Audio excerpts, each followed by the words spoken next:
Hey, this week we are talking about the second piece of armor listed in Ephesians chapter 6, verses 10 through 20. That is what enables us as believers to do what Paul says, stand your ground. You think about standing your ground, it's about that's about stability. That's about having stability in a world that would want to knock us off our balance. And there's all kinds of things that Satan wants to use to knock you off your balance. And so today I want to encourage you, God's got your back. God has got your back. When you can't stand, He can be the one that stands for you. When you are about to fall, He's the one that can strengthen you. When you feel like you're weak in the knees, God's the one that can give you stability from the core of who you are.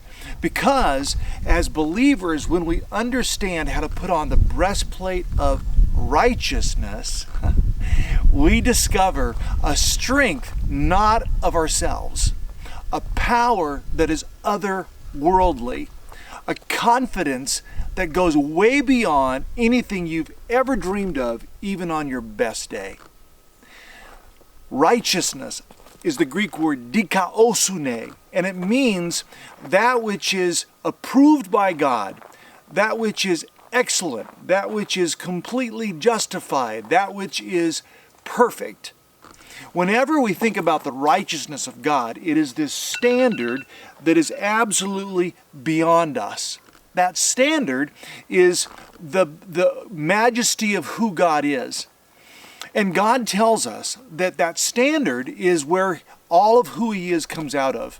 His love comes out of that. His justice comes out of that. His holiness comes out of that. And that beautiful standard of who God is such an absolute state of perfection that who we are in response to that is never able to get quite there. Never. And not even close. Because of that, God sends His Son to become what the Bible calls the imputed righteousness, the credit that we can never get, God gives to us so we can enjoy a relationship with Him. 2 Corinthians chapter 5 is one of my favorite passages about God's righteousness.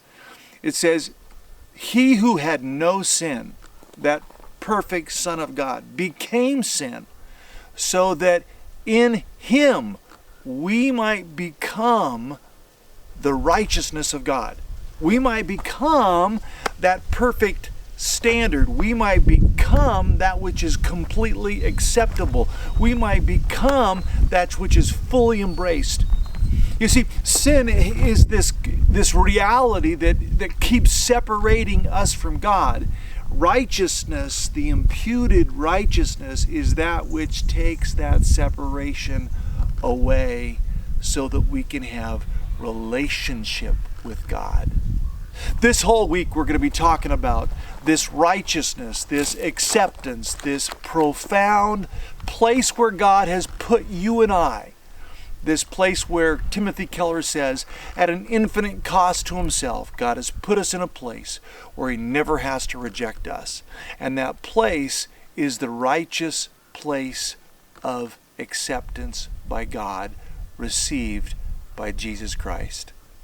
Today, I hope that you are discovering a confidence not in yourself, but in the God who loves you, the God who has extravagantly made His riches available to us.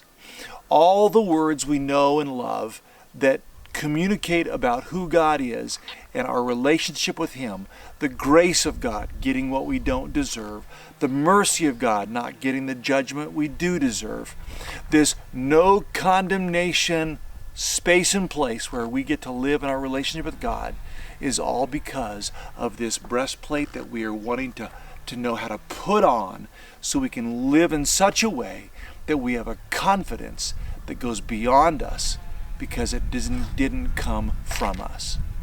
This week I look forward to being with you. God bless you. Have a wonderful day. And know that God sees you as His own prized, flawless child, accepted because of what Jesus has done for us. I'll see you tomorrow.